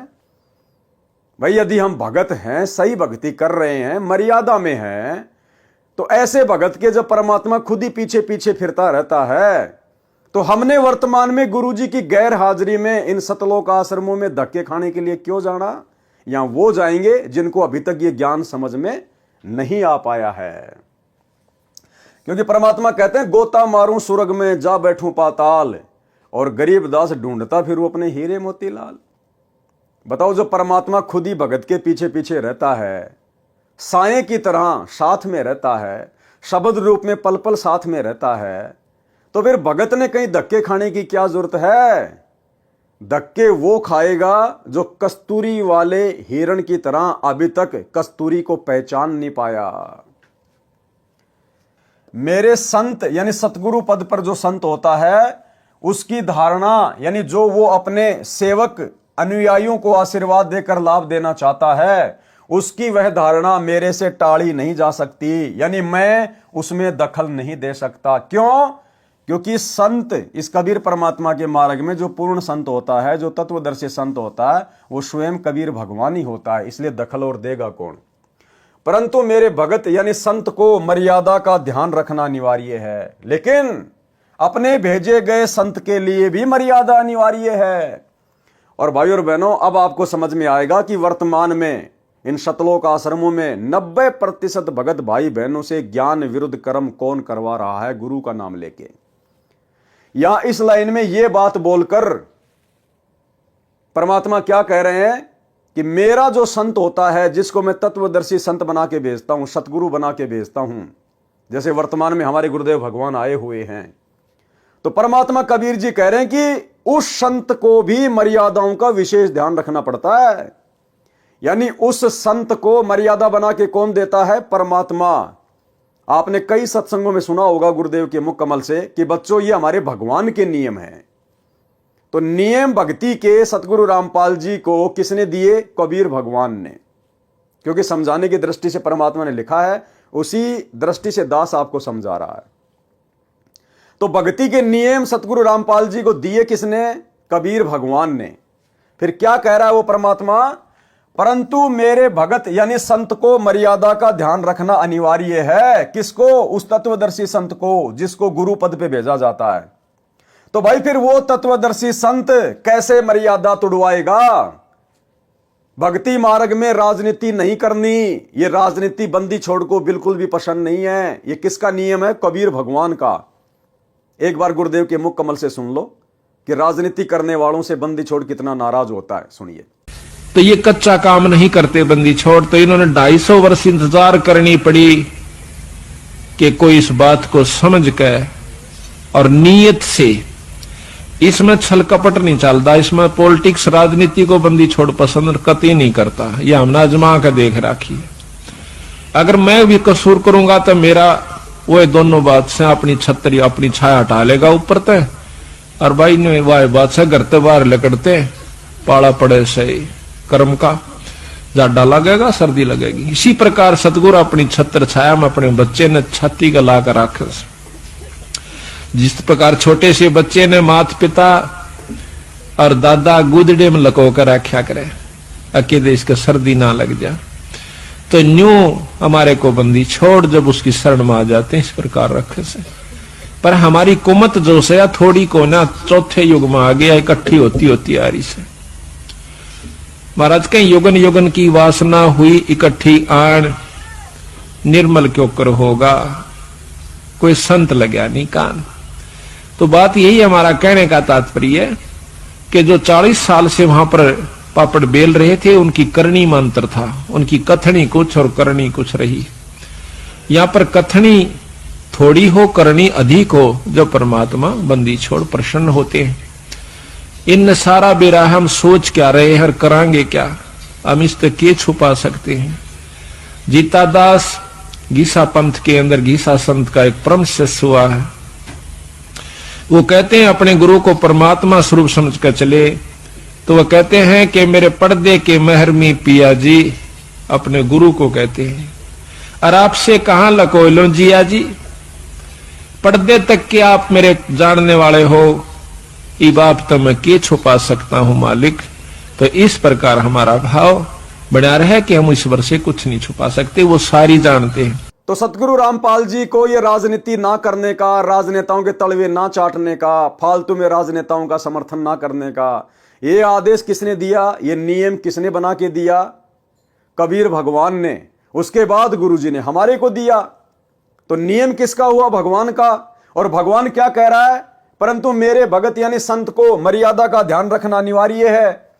अब यदि हिसार जेल से सतगुरु रामपाल जी ने ही 2019 में कांग्रेस के तलवे चाटने का और 2024 में नरेंद्र मोदी के यानी बीजेपी के तलवे चाटने का आदेश हिसार जेल से दिया है सतलोक आश्रम मैनेजमेंट हरियाणा को, तो फिर सतगुरु रामपाल जी ने तो कबीर जी की मर्यादा तोड़ दी, और कबीर जी की मर्यादा तोड़ दी तो कबीर जी का जो कनेक्शन है संत रामपाल जी से हट गया, कट गया। फिर संत रामपाल जी भक्तों को कैसे लाभ दे देंगे? तो भाई और बहनों, हम तो कभी सौपन में भी नहीं सोच सकते ये बात है कि हमारे गुरुदेव भगवान इस प्रकार के घटिया आदेश अपने बच्चों को देंगे। तो ये आदेश कौन दे रहा है? गंदी राजनीति का, स्टेडियम बनवाने का। क्योंकि कबीर भगवान का क्या नियम है कि भक्तों ने तो वीडियो गेम भी नहीं खेलना, भक्तों ने ताश भी नहीं खेलना। फिर सतगुरु रामपाल जी अपने कबीर भगवान के द्वारा दिए गए नियमों को संगत से कैसे तुड़वाएंगे? स्टेडियम बनवा के, आश्रम में हॉस्पिटल खुलवा के, गुंडों की सीबीआई जांच करवा के, जाट आरक्षण में भक्तों को बैठा के, जगत वालों की धर्मशाला में करोड़ों रुपया भक्तों का बर्बाद करवा के। तो अब आप लोगों को समझ में आ जाना चाहिए कि भक्ति नियम क्या है, और गुरुजी के नाम की आड़ में भोली भाली संगत से ये कर्म फुड़वाने वाला काम बीच में कौन कर रहा है? काल प्रेरणा से गुरुजी का परिवार, गुरुजी के बेटा बेटी भाई बंधु रिश्तेदार, आपके कोऑर्डिनेटर। क्योंकि ये गुरुदेव भगवान के कर कमल से लिखे गए लेख हैं। क्या कह रहे हैं गुरुदेव? यानी वो कबीर परमात्मा फिर क्या कह रहा है? परंतु मेरे भगत यानी संत को मर्यादा का ध्यान रखना अनिवार्य है। किसके लिए कह रहे हैं? अपने द्वारा भेजे गए संत के लिए, कि उसको भी मर्यादाओं का ध्यान रखना अनिवार्य है। तो बताओ भाई साहब, फिर ये परम संत कैसे अपने भगवान की मर्यादा तुड़वाएगा हम भक्तों को इस प्रकार के आदेश देके? तो आदेश कौन दे रहा है वर्तमान में इनके नाम की आड़ में? ये कलयुगी काल प्रेरित गुरुदेव का परिवार। संत भली बुरी यानी राग द्वेष के आधार पर लाभ हानि नहीं करते। अब बताओ, गुरुजी की 2019 में भाई बीजेपी वालों से क्या दुश्मनी थी? क्योंकि यहां तो परमात्मा कहते हैं कि जो मेरा तत्वदर्शी संत होता है वो किसी से राग द्वेष के आधार पर उनके साथ में छल कपट नहीं करता। तो बताओ फिर सतगुरु रामपाल जी की 2019 में बीजेपी वालों के साथ में क्या अनबन थी, क्या राग द्वेष ईर्ष्या थी, जो सतगुरु रामपाल जी ने 2019 में कांग्रेस का समर्थन करने का आदेश दे दिया होगा? और वर्तमान 2024 में कांग्रेस वालों से क्या अनबन हो गई, क्या राग द्वेष ईर्ष्या मन में आ गई, जो वर्तमान में नरेंद्र मोदी के तलवे चाटने के आदेश संगत को दे दिए? तो परमात्मा तो कह रहे हैं कि मेरा जो भेजा हुआ संत होगा वो राग द्वेष के आधार पर किसी के साथ में कुछ भी छलबल नहीं करेगा। तो बताओ फिर ये घटिया राजनीति के आदेश कौन दे रहा है वर्तमान में? भैया, काल और दयाल दोनों एक्टिव हैं, सूक्ष्म रूप में दोनों अपना खेल खेल रहे हैं। काल सतलोक आश्रम मैनेजमेंट हरियाणा के अंदर घुसा हुआ है, और सतगुरु सत्य प्रेरणा करके अपने सतसेवक बच्चों के माध्यम से संदेश से दिलवा रहे हैं। संत भली बुरी यानी राग द्वेष के आधार पर लाभ हानि नहीं करते। यदि संत किसी को द्वेष के कारण श्राप देते हैं या सिद्धि से हानि करते हैं तो उसके जिम्मेदार वे स्वयं होंगे। और भाई, हमारे गुरुदेव भगवान कैसे ऐसी गलती कर सकते हैं? जैसे ऋषि दुर्वासा भी परमात्मा के भगत थे, उस समय संत को ऋषि कहा जाता था। ऋषि दुर्वासा ने द्वेषवश राजा अम्बरीश भगत के ऊपर सिद्धि से सुदर्शन चक्र छोड़ा। राजा अम्बरीश निर्दोष थे। सुदर्शन चक्र ने भगत अम्बरीश के चरण छुए तथा उल्टा फिरकर दुर्वासा को मारने के लिए चला। दुर्वासा भय मानकर सिद्धि से उड़कर भागा, इंद्र के लोक में गया, शिवजी व ब्रह्मा जी के लोकों में गया, परंतु किसी ने शरण नहीं दी। भगत अम्बरीश विष्णु जी का उपासक था, जिस कारण शर्म के मारे दुर्वासा ऋषि श्री विष्णु जी के पास जाना नहीं चाहता था। उस समय श्री विष्णु जी शेषैया यानी शेष नाग के ऊपर लगे बिस्तर पर अपनी पत्नी लक्ष्मी जी के साथ विश्राम कर रहे थे। परमात्मा कबीर जी ने, कौन परमात्मा कबीर जी? सतगुरु रामपाल जी भगवान ने, परमात्मा कबीर जी ने श्री विष्णु जी का रूप धारण किया और 88,000 ऋषियों तथा 33 करोड़ देवताओं की सभा बुलाई। एक क्षण में परमात्मा ने अलग से विष्णुपुरी रच दी, विष्णुपुरी, और 33 करोड़ देवी देवता 88,000 ऋषि बैठा दिए अपने सामने एक सेकंड में। परमात्मा कबीर जी ने श्री विष्णु जी का रूप धारण किया और 88,000 ऋषियों तथा 33 करोड़ देवताओं की सभा बुलाई। स्वर्ग में यह कार्य सिद्धि शक्ति से, मानसिक प्रेरणा से होता है। जैसे वर्तमान में मोबाइल फोन से सेकंडों में सूचित किया जाता है, वीडियो कॉन्फ्रेंस से भी सब वार्ता की जाती है। देवताओं की टेक्निक पृथ्वी लोक से लाख गुना अधिक कारगर है। दास आप सभी भाई बहनों को पहले से ही बोलता आ रहा है वीडियो में कि देवताओं की जो विज्ञान है इस पृथ्वी लोक की विज्ञान से लाखों गुना उत्तम है। और इन देवताओं की विज्ञान से सतलोक की विज्ञान अनंत करोड़ गुना उत्तम है। तो सोचिए सतलोक में क्या टेक्निक होगी। सबके सामने परमात्मा ने ऋषि दुर्वासा को धमकाया कि भक्ति की मर्यादा में रहो, अमरीश भगत से क्षमा मांगो, वे ही आपकी जान बचा सकते हैं। दुर्वासा मरता क्या न करता, भगत अमरीश के दरबार में गए, चरण पकड़कर जीवन की रक्षा मांगी, तब जान बची। संत गरीबदास जी ने बताया है कि कबीर परमात्मा के भगत परमात्मा का कबीर कुल है। अब देखो भाई और बहनों, इस लाइन का बताओ आप क्या अर्थ निकालोगे, इस लाइन का आप क्या अर्थ निकालोगे? अगर कोई अर्थ निकलता है तो आप मुझे बताओ क्या है। संत गरीबदास जी ने बताया है कि, अब यहां से शुरू कर दो आप, यहां से लेकर यहां तक क्या कह रहे हैं गुरुदेव? कबीर परमात्मा के भगत परमात्मा का कबीर कुल है। अब बताओ आप इसको कितनी बार भी पढ़ लो, क्या समझोगे आप? अब इसका निष्कर्ष क्या दिया परमात्मा ने लास्ट में? पहले तो परमात्मा ने पूरी बात संत को और अपने आप को अलग अलग दर्शाते हुए पूरी कर दी, और लास्ट में परमात्मा ने वहीं लाके छोड़ दिया कि कबीर परमात्मा का भेजा हुआ जो संत होता है, यानी होता तो खुद कबीर परमात्मा या संत रूप में, लास्ट में क्लियर कर दिया कि वो भगत भी खुद परमात्मा ही होता है।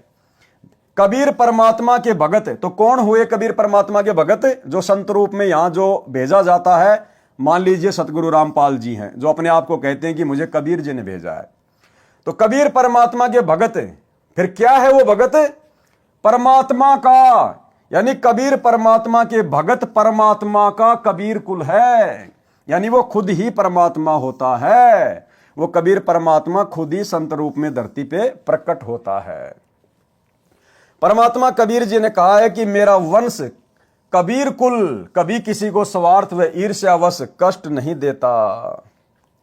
पारक के अंक की वाणी नंबर 200 से 202। गरीब संख जीव परलोक रे, संखों उत्पत्ति ख्याल, ऐसे सुमरत संत हैं एक खिसे नहीं बाल। गरीब गर्ज इंद्र अनंत दल, बो विधि बरस्या होए, संख जीव परलोक रे, संखों उत्पत्ति जोए। गरीब इच्छा कर मारे नहीं, बिन इच्छा मर जाए, निकामी निज संत हैं जहां नहीं पाप लगाए। सरलार्थ, इंद्र की पदवी दो विधि से मिलती है, एक तो तप करने से, दूसरी धर्म यज्ञ करने से। ये तप तथा धर्म यज्ञ संत स्वभाव के जीव करते हैं। जैसे इंद्र संत है, वह पृथ्वी के ऊपर वर्षा करते हैं, उसमें शंखों जीव बह जाते हैं, मर जाते हैं, और शंखों की उत्पत्ति होती है। इसमें इंद्र का दोष नहीं है, परंतु विधान अनुसार बिना संत उपदेशी को पाप तथा पुण्य दोनों मिलते हैं। इंद्र पाप का भागी भी बनता है और पुण्य का भागी भी बनता है। क्यों? क्योंकि उसको पूर्ण संत से उपदेश प्राप्त नहीं है, जिस कारण से इंद्र मृत्यु के उपरांत गधा बनता है। पुण्य स्वर्ग का राजा बनकर नष्ट कर देता है। जो सतगुरु कबीर जी के उपासक हैं, उनके लिए वाणी 202 में कहा है कि इच्छा कर मारे नहीं, बिन इच्छा मर जाए। वे निष्काम कर्म करने वाले संत होते हैं, उनको पाप नहीं लगता, क्योंकि सतगुरु की शरण में आने के बाद हमें ज्ञान हो जाता है और हम अपनी तरफ से किसी का बुरा नहीं करना चाहेंगे। हम जानबूझकर किसी को मारना नहीं चाहेंगे, किसी को हानि नहीं करना चाहेंगे, और हमारी इच्छा ना होते हुए यदि कोई हानि हो जाती है तो उसमें फिर वो दोष हमारे ऊपर नहीं होता, क्योंकि हम पूर्ण संत गुरु की शरण में हैं। पारक के अंक की वाणी नंबर 203 से 206। गरीब हद्दी तो छूटे नहीं, कीड़ी बदला दीन। हद्दी कौन? जो काल की हद में है, कहते हैं वो तो छूटते नहीं है। अगर कीड़ी मारी है तो उसका भी बदला देना पड़ेगा। मोहम्मद की बेगम गुश है, काट लिए अंग तीन। हजरत मोहम्मद जी के बारे में फिर समझाया गया है कि कैसे उसकी बेगम ने, उसकी औरत ने उसके शरीर के 3 अंग कटवा दिए। गरीब बरसे तरक डोबी दे, त्यारे तीनों लोक, ऐसे हरिजन संत हैं सौदा रोकम रोक। गरीब बेहतर अक्षुणी शैकरी चुणक ऋषिश्वर देख कपिल सिंगारे सघड़ के लागे पाप अनेक गरीब 12,99 गोरख जनक विदेह है यो तारे यो डोब दे या मैं नहीं संदेह। सरलार्थ इस वाणी का गरीब हद्दी तो छूटे नहीं कीड़ी बदला दीन और मोहम्मद की बेगम गुशे काट लिए अंश 3। इस वाणी में हजरत मोहम्मद जी के विषय में वर्णन है जो माया के ग्रंथ की वाणी नंबर 3 के सरलार्थ में लिखा है, जो इस प्रकार है। हजरत मोहम्मद यानी मुसलमान धर्म का प्रवर्तक एक स्त्री के साथ अवैध संबंध बनाकर पाप के भागी बन गए थे। उनकी पत्नी बड़े घराने से थी। कौन? बेगम खदीजा। उनकी पत्नी बड़े घराने से थी जो बहुत पैसे वाली धनवान थी। उसकी उस क्षेत्र में बहुत चलती थी। धन के प्रभाव से लोग उसकी आज्ञा का पालन करते थे। नौकर भी रखती थी। जब हजरत मोहम्मद दूर क्षेत्र में प्रचार करने जाने लगा तो उसकी पत्नी खदीजा ने कहा था कि किसी अन्य स्त्री के चक्कर में न पड़ना। यदि ये गलती की तो तेरे को सजा दी जाएगी। मोहम्मद ने शर्त स्वीकार कर ली।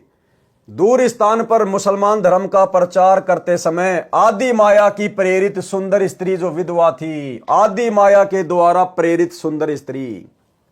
इसी प्रकार से जब हम त्रिकुटी पे जाएंगे तो वहां भी दुर्गा के द्वारा प्रेरित की गई जो 72 करोड़ उर्वशियां हैं वो हमें इसी प्रकार से ठगेंगी, हमारा आध्यात्मिक रूप से पतन करने का प्रयास करेंगी।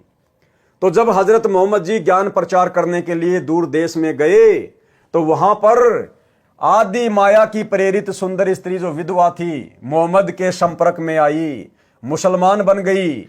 दोनों का अवैध संबंध भी हो गया।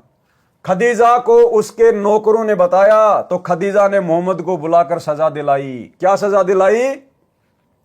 मोहम्मद का लिंग, आगे से मूछें तथा सिर की चोटी कटवाने का आदेश नौकरों को दिया। ये वर्तमान में मुसलमान धर्म में जो परंपरा पड़ी हुई है सुन्नत करने की, मूछें छोटी छोटी रखने की और सर पर टोपी पहनने की, यहां से शुरुआत हुई है इन 3 चीजों की जो इन्होंने अपने धर्म का प्रतीक बना लिया। क्या था वो कारण? हजरत मोहम्मद दूर देश में मुस्लिम धर्म का प्रचार करने के लिए गए हुए थे और खदीजा ने पहले कह दिया था कि किसी दूसरी स्त्री के संपर्क में मत आ जाना वरना सजा मिलेगी। तो मोहम्मद ने कहा कि ठीक है, ऐसा मैं नहीं करूंगा और यदि मैं करूंगा तो मैं सजा का भागी बनूंगा। नौकरों ने बता दिया कि ऐसे ऐसे एक विधवा के साथ मोहम्मद जी के संपर्क हो चुके हैं, शारीरिक मिलन हो चुका है। जब हजरत मोहम्मद जी वापस आए तो खदीजा ने क्या कहा? मोहम्मद जी का लिंग, आगे से मूछे तथा सिर की चोटी कटवाने का आदेश नौकरों को दिया। नौकरों ने मूछे तथा चोटी काट दी परंतु लिंग नहीं काटा। लिंग की कुछ खाल, चमड़ी जो आगे के भाग पर होती है वो काट दी और खदीजा को बता दिया कि आपके आदेश अनुसार सजा दे दी है। मूछे व चोटी तो स्पष्ट कटी दिखाई दे रही थी, यानी पहले मुसलमान भी हिंदुओं की तरह लंबी लंबी चोटी रखा करते थे। ये खदीजा ने कटवाई सजा के तौर पर। उस कटी हुई चोटी को छुपाने के लिए हजरत मोहम्मद ने फिर टोपी पहननी शुरू कर दी और वर्तमान में फिर आगे चलकर पूरे मुसलमान समाज ने अपना ली। मूछे व चोटी तो स्पष्ट कटी दिखाई दे रही थी, सभा में लिंग की खाल दिखाई गई और मोहम्मद फिर से प्रचार के लिए चला गया। मोहम्मद की पत्नी खदीजा अब निश्चिंत थी कि कहीं भी जाए लिंग तो कट ही चुका है। जब दूर देश में अपने मुसलमान अनुयायियों में गया तो ये हुलिया देखकर कारण जानना चाहा। अब मोहम्मद जी फिर से प्रचार पर निकल गए। चोटी कट गई तो शर्म के मारे टोपी पहन ली, आगे से मूछे खदीजा ने सजा के तौर पर कटवा दी और उनके लिंग की जो खाल थी वो काट दी गई थी। तो जब वापस गए वो प्रचार करने तो उनके भक्तों ने कहा, जो मुसलमान बन चुके थे, कि गुरुजी आपने ये क्या कर लिया? सर पर आपने टोपी क्यों पहन ली और मूछें क्यों कटवा ली गुरुजी आपने? अब हजरत मोहम्मद ने सच्चाई तो बताई नहीं बेइज्जती के डर से और ये कह दिया कि भैया ये हमारे धर्म की पहचान है, ये अल्लाह का आदेश है, जो ऐसा नहीं करेगा वो अल्लाह को प्यारा नहीं होगा, वो अल्लाह का विशेष बंदा नहीं होगा। फिर हम क्या मुसलमान हैं अगर हम इतनी भी कुर्बानी नहीं दे सकते अल्लाह के लिए। फिर धीरे धीरे आगे चलकर ये मुसलमान धर्म की निशानी बन गई। सभा में लिंग की खाल दिखाई गई और मोहम्मद फिर से प्रचार के लिए चला गया। मोहम्मद की पत्नी खदीजा अब निश्चिंत थी कि कहीं भी जाए लिंग कट चुका है। जब दूर देश में अपने मुसलमान अनुयायियों में गया तो ये हुलिया देखकर कारण जानना चाहा, तो मोहम्मद ने बताया कि हमने अपने धर्म की अलग पहचान बनानी है। जो सच्चा मुसलमान होगा वह तो अल्लाह के लिए ये 3 वस्तु तो क्या सिर भी कटा लेगा, जो नकली होगा वह ऐसा नहीं कर सकेगा। अब आपने देखना है कि अल्लाह का आदेश मानना है या नहीं। ठीक इसी प्रकार इसी फॉर्मूले पर वर्तमान में सतलोक आश्रम मैनेजमेंट हरियाणा चल रहा है। अपनी तरफ से मनमाने भक्ति विरुद्ध आदेश देगा, संगत में पीले पर्चे निकालेगा। गुरुजी का आदेश है कांग्रेस को वोट देना है, गुरुजी का आदेश है बीजेपी का वोट देना है, गुरुजी का आदेश है स्टेडियम बनाना है, जाटों का भवन बनवाना है, गुंडों की सीबीआई जांच करनी है, जाट आरक्षण का समर्थन करना है, अन्य प्रकार की बकवादें। और संगत को डराता है कि जो भगत गुरुजी का आदेश नहीं मानेगा, पीला पर्चा नहीं मानेगा, वो काई का गुरुजी का भगत है, उसके आश्रम में नो एंट्री कर दी जाएगी, उसको आश्रमों में नहीं घुसने दिया जाएगा, उसका कहीं नाम शुद्ध नहीं किया जाएगा। ये तो गुरुजी की लीला है भाई। जो गुरु वचन पे डट गए कट गए फंद 84 के। अगर हम गुरुजी के इन वचनों को नहीं मानेंगे, इन आदेशों को नहीं मानेंगे, हम काहे के भगत हैं। अब भगत बेचारे डर जाते हैं और वो फिर उन पीले पर्चों को, मनमाने आदेशों को गुरुजी का आदेश मान के फॉलो कर लेते हैं। तो इसी प्रकार से हजरत मोहम्मद ने भी अपने भक्तों के बीच में अल्लाह का डर बैठा दिया। जैसे आश्रम वाले पीले पर्चे दिखा के गुरुजी का डर बैठा रहे हैं कि तुम काहे के मुसलमान हो। सच्चा मुसलमान तो अल्लाह के लिए अपनी गर्दन भी कटवा लेगा। फिर चोटी कटवाना, मूंछ कटवाना और सुन्नत करवाना कौन सी बड़ी बात है। सभी मुसलमानों ने अल्लाह का आदेश समझ के कटवाना शुरू कर दिया। इसी तर्ज पे आज सतलोक आश्रम मैनेजमेंट हरियाणा चल रहा है। तो मोहम्मद जी ने बताया कि हमने अपने धर्म की अलग पहचान बनानी है। जो सच्चा मुसलमान होगा वह तो अल्लाह के लिए ये 3 वस्तु तो क्या सिर भी कटा लेगा, जो नकली होगा वह ऐसा नहीं कर सकेगा। अब आपने देखना है कि अल्लाह का आदेश मानना है या नहीं। अब आपने देखना है कि अल्लाह का आदेश मानना या नहीं। ठीक यही शब्द है कि अब आपने देखना है। सतलोक आश्रम मैनेजमेंट हरियाणा का सारनामी भगत नवीन सोनीपत वाला, जिसको आश्रम में प्रधान जी कहते हैं, और महेंद्र का 1 नंबर का चमचा। और जब परमात्मा ने 7 संगतियां शुरू करवाई, संगत को ज्ञान आधार से धीरे धीरे समझवाना शुरू किया, तो इनको खलबली मच गई। 2016 की ये ऑडियो है नवीन सोनीपत वाले की।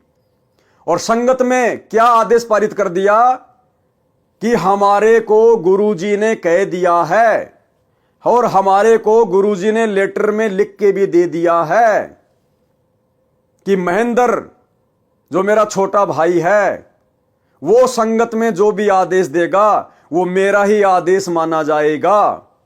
और यदि महेंद्र मेरे से पूछे बिना कोई अपना आदेश देता है तो वो भी परमात्मा का ही आदेश माना जाए।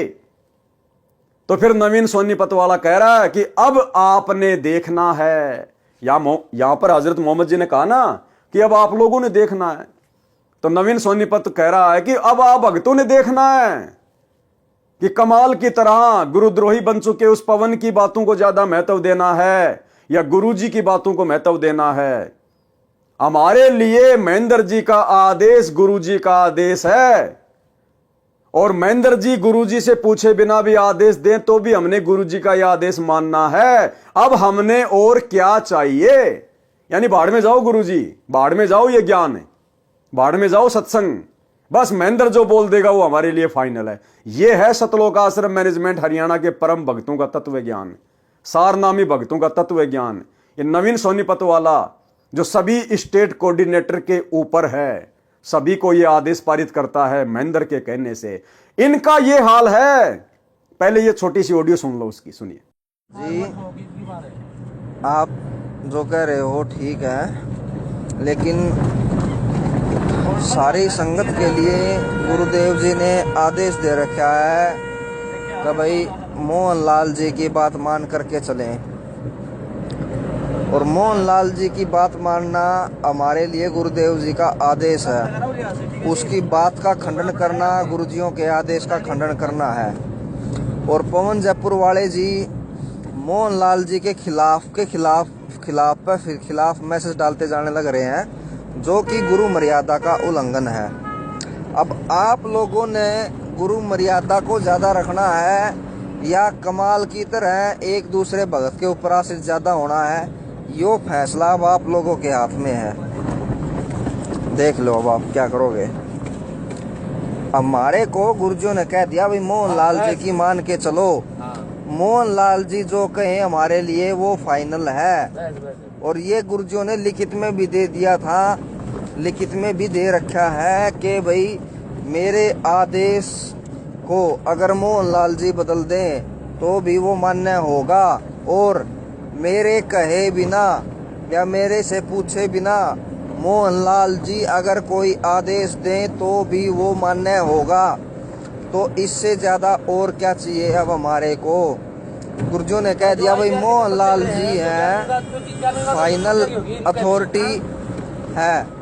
तो भाई और बहनों, अब बताओ आप, वो तो बड़ा खुश हो रहा है कि अब हमें और क्या चाहिए। भाई महेंद्र हमारा गुरु बन गया, गुरुजी से पूछे बिना भी आदेश दे सकता है, बस अब हमें और क्या चाहिए। तो यह है भाई और बहनों मनमाना आचरण है। अब महेंद्र तो कल को संगत को लेटरिन खाने का आदेश देगा, देखते हैं देखे कितने खाएंगे, देखते हैं कितने खाएंगे। यह ज्ञान आधार की भक्ति है, देखा देखी की भक्ति नहीं है। बाढ़ में जाए महेंद्र, हमने अपने गुरुजी को देख के चलना है। हम महेंद्र के सत्संग सुन के नहीं जुड़े, हमारा मोक्ष महेंद्र नहीं करेगा जो हम उस महेंद्र के आदेश मानने के लिए बाध्य हैं। हम अपने गुरुदेव के आदेश मानने के लिए बाध्य हैं, किसी और के नहीं। तो क्या कहा हजरत मोहम्मद ने, वह तो अल्लाह के लिए ये तीन वस्तु तो क्या सिर कटा लेगा, जो नकली होगा वह ऐसा नहीं कर सकेगा। अब आपने देखना है कि अल्लाह का आदेश मानना है या नहीं। तो नवीन सोनीपत वाला भी यह कह रहा कि अब आप भगतों ने देखना है कि उस पवन दास की बात माननी है या महेंद्र जी वाले आदेश मानने हैं। अब बेचारे भगत तो श्रद्धालु होते हैं, श्रद्धालु कुर्बान होते हैं। सब आदमियों ने आगे से मूछें, सिर की चोटी कटवा ली तथा लिंग के आगे से खाल भी कटवा दी, जिससे सुन्नत कहते हैं। फिर तो यह धर्म चिन्ह ही बन गया, छोटी आयु के लड़कों की सुन्नत की परंपरा पड़ गई। अब परमात्मा कहते हैं चलो भाई तुमने सुन्नत करके लड़के को तो मुसलमान बना दिया, लड़की को कैसे मुसलमान बनाओगे।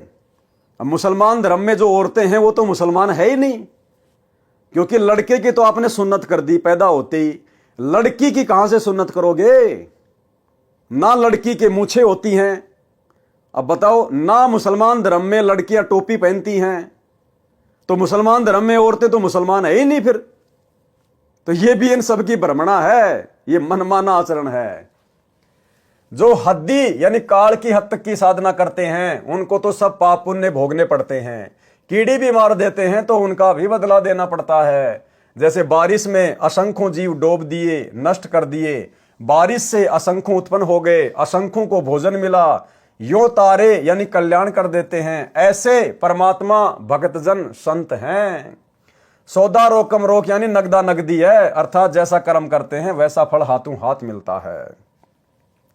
ऋषि चुनक ने मानधाता चक्रवर्ती राजा की बेहतर अक्षौणी सेना को सिद्धि शक्ति से निर्मित 4 पुतलियों यानी परमाणु बम जैसी घातक शक्ति से नष्ट कर दिया था, तथा कपिल मुनि ने राजा सगड़ के 60,000 पुत्रों को सिद्धि से अग्नि बाणों से मार डाला। उनको अनेकों पाप लगे।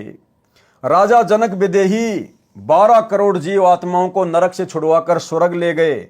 राजा जनक के पुण्य कम हुए, पुनर्जन्म श्री नानक जी के रूप में हुआ।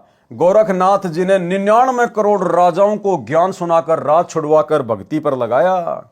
गोरखनाथ ने 99 करोड़ राजाओं के राज छुड़वाकर, जैसे गोपीचंद भर्तरी का, ऐसे 99 करोड़ राजाओं के सतयुग से लेकर वर्तमान तक 99 करोड़ राजाओं के राज छुड़वाए। क्योंकि इनमें सिद्धियां होती हैं, ये हर युग में अपना चोला धारण कर लेते हैं। तो 99 करोड़ तो राजाओं को राज छुड़वाकर भक्ति पे लगाया, बाकी आम प्राणी और कितने होंगे। लेकिन देखो भाई और बहनों, ना मोक्ष उस गोरखनाथ का, ना उन राजाओं का। तो आप और हमारा कितना बड़ा सौभाग्य है, हमारा तो तुरंत मोक्ष। गोरखनाथ ने 99 करोड़ राजाओं को ज्ञान सुनाकर राज छुड़वाकर भक्ति पर लगाया था। अब ये बहुत सारे भगत भाई बहन 100-200 ज्ञान गंगा बांट के 2-4 भक्तों को नाम दिलवाकर अपने आप को पता नहीं क्या समझ लेते हैं। ये शिक्षा लेनी चाहिए गोरखनाथ से। 99 करोड़ तो राजाओं को, आप लोग किसी एक एमएलए को तो नाम दिलवा दो आज। अरे राजा यानी प्रधानमंत्री, राजा की तो छोड़ दो आप अपने गांव के सरपंच को तो नाम दीक्षा दिलवा दो और छुड़वा दो उससे सारे कर्म। असंभव। फिर किस बात का घमंड, किस बात का अहंकार अपने ज्ञान प्रचारक होने का। गोरखनाथ ने 99 करोड़ तो राजाओं को भक्ति पे लगाया था, परंतु मुक्ति दोनों की नहीं हुई, न गोरखनाथ की न राजाओं की। परमात्मा कबीर जी के शरण में श्री नानक जी आए, तब मोक्ष हुआ, तथा गोरखनाथ को भी सतगुरु कबीर जी मिले, उनको सतनाम दिया, वह भी मुक्त नहीं हुए हैं, क्योंकि उनसे सिद्धि से हुई प्रसिद्धि का आनंद छूटा नहीं। सारना मिला नहीं, गोरखनाथ का फिर जन्म होगा, ब्रह्मचारी रहेगा, सतयुग में 1 लाख वर्ष तक दिल्ली का राज करेगा, फिर सन्यास लेगा। तो भाई गोरखनाथ ज्यादा बड़ा या आप और हम ज्यादा बड़े? परमात्मा की शरण में आने के बाद भी, इतना सिद्धि युक्त होने के बावजूद भी गोरखनाथ का भी इस कलयुग की पिछली पीढ़ी में मोक्ष नहीं है। अभी तो वो सतयुग में जन्म लेगा, उसके बाद दिल्ली का राज करेगा 1 लाख वर्ष तक, क्योंकि सतयुग में 70-80 लाख वर्ष तक इंसान की आयु होती है। 1 लाख साल दिल्ली का राज करेगा, फिर बीच में उसको वैराग्य उत्पन्न हो जाएगा, राजपाट को छोड़ के फिर जंगल में चला जाएगा। तो गोरखनाथ बड़ा या आप और हम? इसलिए परमात्मा कहते हैं, गोरख से ज्ञानी घणे, सुखदेव जति जहान, और सीता सी बहुत भारिया, भाई संत दूर स्थान। इस सतगुरु की शरण मिलना अति दुर्लभ है, जो आज आप और हमें प्राप्त हो गई है। तो गोरखनाथ जैसे तो आप और हमारे आसपास भी नहीं हैं? और हम 2 कोड़ी के राजनेताओं की रैलियों में उनके तलवे चाटते हैं, 2 कोड़ी के राजनेताओं का समर्थन करने के लिए उसकी रैलियों में जाते हैं। तो हम भगत कहां समझ पाए अपने आप को? कहां हम अपने सतगुरु को और उनकी भक्ति को समझ पाए? परंतु भक्ति कलयुग के इस समय में ही होगी, यदि पूर्ण सतगुरु मिल गया तो, अन्यथा फिर किसी अन्य जन्म में परमात्मा कबीर जी की विशेष कृपा से ही मोक्ष मिलेगा। ऐसे तारने के उद्देश्य से भक्ति पर लगा देते हैं, समाधान पूर्ण न मिलने से सब काल जाल में ही रह जाते हैं, यह डोब देते हैं यानी नष्ट कर देते हैं। दुर्भिक्ष अर्थात अकाल का प्रकरण है। तो भाई और बहनों, आज के वीडियो में हम केवल इतना ही लेंगे, और प्रत्येक वीडियो में हमें गुरुदेव भगवान के आशीर्वाद से बहुत कुछ अध्यात्म के विषय में जानने समझने को सीखने को मिल रहा है। और हम भाई बहन अपने गुरुदेव से प्रार्थना करके कोशिश करें कि हम गुरुदेव के कर कमल से लिखित इन पुस्तकों में जो शिक्षाएं हैं, क्योंकि भाई और बहनों ये आप और हमारा फाइनल रिवीजन चल रहा है। फाइनल रिवीजन, जैसे परीक्षा से पहले टीचर बच्चों को रिवीजन करवाता है, इसी प्रकार से परमात्मा अपने सत्सेवक बच्चों के माध्यम से ये फाइनल रिवीजन करवा रहे हैं कि अभी तक यदि हमने गुरु को नहीं समझा कोई बात नहीं, मर्यादाओं में हेराफेरी कर दी कोई बात नहीं, लेकिन अब हमने हर प्रकार से मर्यादित होकर गुरु को इष्ट मानकर और एकमात्र टारगेट मोक्ष को लेकर भक्ति मार्ग पर चलना होगा। अब यदि हमने गफलत कर दी तो भाई युग परिवर्तन का समय बहुत निकट है, दिन प्रतिदिन दुनिया मौत की तरफ बढ़ रही है। उस समय परमात्मा फिर अमर्यादित भक्तों की रक्षा नहीं करेगा। हां, यदि उनकी भक्ति से, उनके पुण्यों के कारण, उनकी संचित पुण्य कर्मों की बैटरी के कारण यदि उनकी रक्षा होती है तो होती है, अन्यथा सतगुरु अपनी तरफ से उस समय किसी की कोई सहायता नहीं करेगा। जैसा हमने गुरु की गैर हाजिरी में 2014 बरवाला कांड के बाद जैसा हमने भक्ति मार्ग पर बीज बोया है और जैसी हमने उसकी रखवाली करी है यानी मर्यादा निभाई है, उसी आधार से भाई फल प्राप्त होगा। तो ये फाइनल रिवीजन चल रहा है। सत्सेवक भाई बहन किसी भी प्रकार की गफलत करने की अपने दिलो दिमाग से निकाल दें, नहीं तो परमात्मा फिर ऐसी जगह बैठा देगा असंख्य युगों तक हम इनके दर्शन भी नहीं कर पाएंगे। तो भाई और बहनों, बहुत सोचकर समझकर संभलकर हमने भक्ति मार्ग पर एक एक कदम फूक फूक के रखना है। ये हमारा अंतिम जन्म होना चाहिए, अंतिम जन्म। दोबारा जन्म लेने की हम शौपन में भी ना सोचें, तब गुरुदेव भगवान दया बख्शेंगे। और यह तभी संभव है जब हमें आत्म कल्याण की तड़फ होगी, चिंता बनेगी, और चिंता बनेगी ज्ञान से, और ज्ञान हृदय में टिकेगा मर्यादा से, और मर्यादा निभाई जाएगी भय से, और भय बनेगा गुरु जी के ज्ञान से। गोल गोल चक्कर है। अंत में ज्ञान को आधार बनाना पड़ेगा, गुरु को इष्ट मानना ही पड़ेगा, साध संगति से जुड़ना ही पड़ेगा। अन्यथा आपके भक्ति रूपी मटके में जो छेद हो रखा है भाई, वो छेद नहीं रुकेगा साध संगति के बिना। ये पंचर तो साध संगति में ही लगेगा। तो भाई और बहनों, आज की वीडियो में केवल इतना ही। कल रात्रि 8 बजे सभी भाई बहन फिर से लाइव जुड़िए।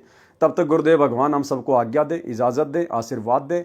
बंदी छोड़ सतगुरु रामपाल जी भगवान की जय हो।